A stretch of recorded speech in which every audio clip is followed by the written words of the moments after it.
बिस्मिल्लाहिर्रहमानिर्रहीम, अस्सलाम वालेकुम। आज 19 फरवरी है और दिन है सोमवार का। इस वक्त हम मौजूद हैं सुप्रीम कोर्ट ऑफ पाकिस्तान में। सुप्रीम कोर्ट ऑफ पाकिस्तान में एक ड्रामाई तब्दीली सामने आई है।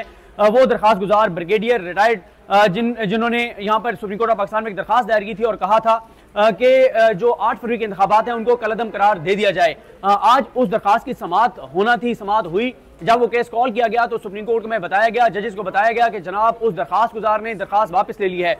और ये 3 रुकनी बेंच है। जस्टिस काजी फाइज ईसा साहब इसकी सरबराही कर रहे हैं, उनके साथ जस्टिस मोहम्मद अली मज़ा साहब और जस्टिस मुसर्रत हिलाली साहब हैं। लेकिन हुआ ये कि जजेस ने ये कहा है कि उस दरखास्त गुजार को जो है वो बुलाया जाए, उससे रब्ता किया जाए। उस दरखास्त गुजार से रब्ता करने की कोशिश की गई, उस दरखास्त गुजार को बुलाने की कोशिश की गई, लेकिन वो दरखास्त गुजार पेश ना हुए। समाअत में वक्फा हुआ और वक्फे के बाद भी वो दरखास्त गुजार जो है वो ट्रेस नहीं हो सका। अब सुप्रीम कोर्ट ऑफ पाकिस्तान ने बुध के दिन तक समाअत जो है वो मुलतवी कर दिया है। बुध के दिन दोबारा समाअत होगी। एक बड़ा सवाल ये सामने आ रहा है कि उस मुहिब वतन पाकिस्तानी ने दरखास्त दायर क्यों की थी और फिर दरखास्त वापस क्यों ले ली। और अगर एक दरखास्त गुजार दरखास्त वापस ले चुका है तो supreme court of Pakistan, chief justice Pakistan क्यों जो है वो इस दरखास्त को सुनना चाहते हैं। इसमें मैंने अदालती मामलात को समझने वाली, करीब से देखने वाली एक आम शख्सियत से बात की। मैंने कहा क्या वजह है कि काजी फाइज ईसा साहब ये दरखास्त सुनना चाहते हैं बावजूद इसके कि दरखास्त गुजार दरखास्त वापस ले चुका है, लेना चाहता है। तो उनका ये कहना था कि उनका ख्याल ये है कि chief justice Pakistan justice Qazi Faez ईसा साहब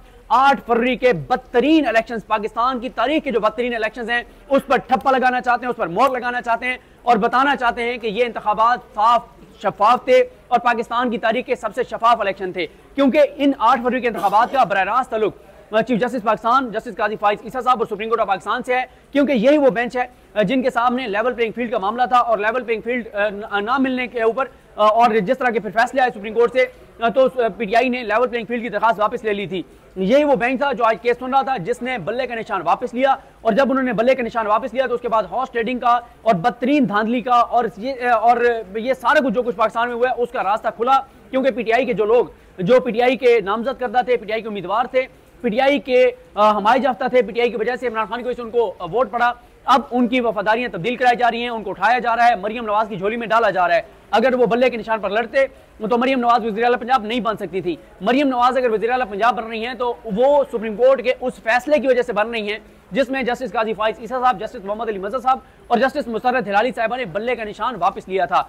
और तीसरा जो मामला है वो सुप्रीम कोर्ट ने, क्योंकि जब ये कहा था कि 8 फरवरी का इलेक्शन पत्थर पे लकीर है तो उसके बाद फिर उस दौरान इलेक्शन से पहले लाहौर हाई कोर्ट ने एक नोटिफिकेशन मुअत्तल कर दिया था इलेक्शन कमीशन ऑफ पाकिस्तान का, जिसमें ये कहा गया था कि जनाब ये जो आरओज हैं जो आप ब्यूरोक्रेसी से ले रहे हैं ये साफ शफाफ इंतखाबात नहीं करवा सकते, अदलियत से लिए जाएं। लेकिन काजी फाइज साहब ने उस ऑर्डर को जो है वो कलअदम करके और इलेक्शन कमीशन का नोटिफिकेशन बहाल कर दिया था। और इलेक्शन कमीशन का जो नोटिफिकेशन बहाल किया था उसके मुताबिक फिर ये हुआ कि उसके मुताबिक फिर इलेक्शन कमीशन का नोटिफिकेशन बहाल हुआ तो उन्हीं ब्यूरोक्रेट्स ने, उन्हीं आरओज ने इलेक्शन कराया है, जिसकी वजह से ये सारी धांधली हुई है, इल्जामात लग रहे हैं। और फिर वो कमिश्नर जो है कमिश्नर रावलपिंडी ने जो है उनकी शफात किए हैं। देखें आज की समाअत से पिछले 48 घंटे में 2 बड़ी डेवलपमेंट्स हुई हैं। एक डेवलपमेंट हुई जो कमिश्नर रावलपिंडी लियाकत अली चट्टा साहब ने इंकशाफात किए और उसके अलावा कल रात को जो राय साकिब करल साहब ने जो जाकर और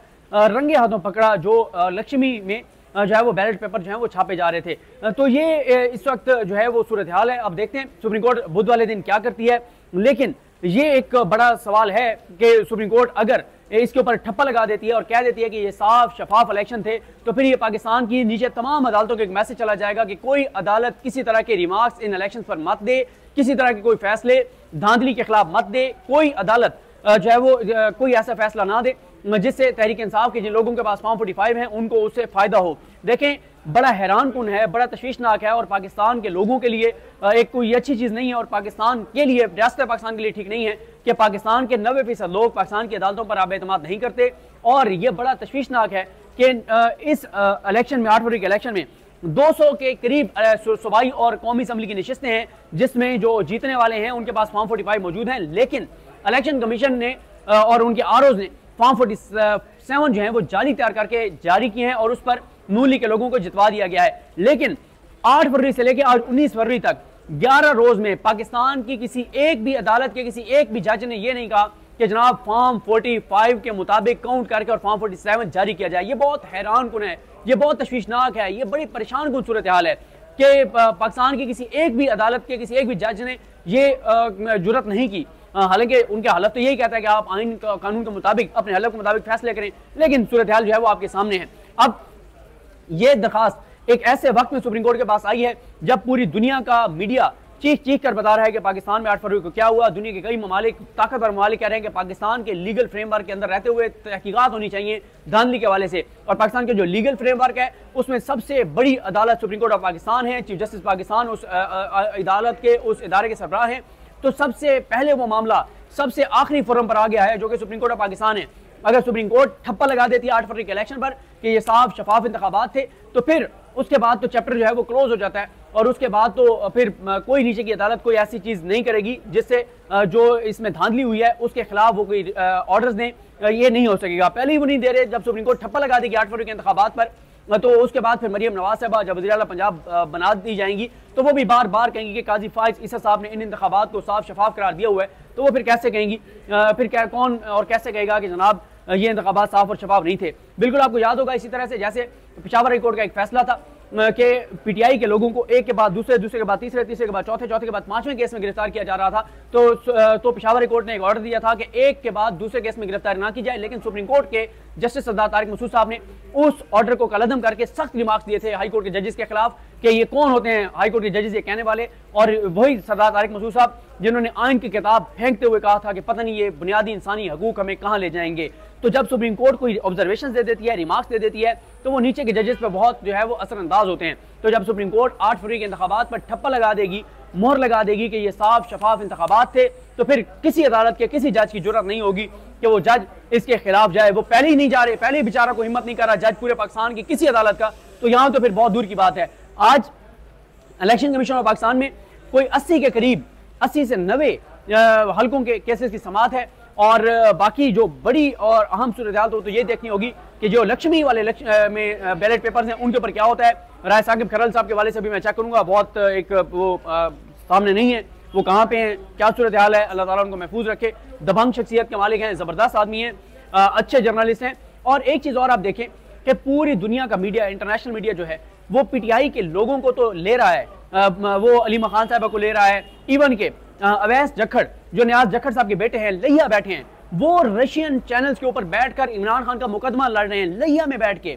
लेकिन फॉर्म 47 के जीते हुए जो लोग हैं नून लीग के, जो लक्ष्मी के बैलेट पेपर से जीते हुए हैं, उनमें से किसी एक को भी इंटरनेशनल मीडिया के किसी चैनल ने, थक्कड़ गए गुजर चैनल ने भी अभी तक उनमें से किसी को जो है वो नहीं लिया, किसी का इंटरव्यू नहीं किया। तो ये इस वक्त तक की सूरत हाल है। सुप्रीम कोर्ट में जो है वो ड्रामाई तब्दीली आ चुकी है, और जो दरखास्त गुजार हैं ब्रिगेडियर साहब वो गायब हो गए हैं, वो नहीं मिल रहे, और कोई उनका अता पता नहीं है, उनको ढूंढा जा रहा है, उनको तलाश किया जा रहा है। सुप्रीम कोर्ट ने कहा है कि उनको पेश किया जाए, और वजह मैं आपको बता चुका हूं कि सुप्रीम कोर्ट अगर 8 फरवरी के इंतखाबात पर ठप्पा लगा देती है, साफ शफाफ करार दे देती है, तो फिर पूरी दुनिया के मीडिया में नून लीग कहेगी कि जनाब हम नहीं, supreme court of Pakistan, chief justice Pakistan justice Qazi Faez Isa इन इलेक्शन को साफ शफाफ करार दे चुके हैं। लेकिन बात फिर ये भी आएगी कि दुनिया के बहुत से ममालिक ये कह चुके हैं कि जो पाकिस्तान की अदालतों का इस इलेक्शन में किरदार था उस पर वो सवाल उठा चुके हैं कि जो बल्ले का निशान वापस लिया गया है ये बड़ी धांधली के बड़े मंसूबे का एक हिस्सा था। ये दुनिया के कई ममालिक कह रहे हैं, इंटरनेशनल मीडिया कह रहा है। और इस वक्त अगर आपने देखना है पाकिस्तान के इंतखाबात पर, तो आप इंटरनेशनल मीडिया कोई भी उठा के देख लें, आपको पता चल जाएगा कि इंटरनेशनल मीडिया क्या कह रहा है। तो ये जनाब अब तक की सूरत हाल है, और जो भी इस हवाले से मजीद तफसीलात होंगी उससे आपको आगाह करेंगे। मुझे अपनी दुआ में याद रखें। अलकरीम हम सब कामी नासरो। अल्लाह हाफिज़।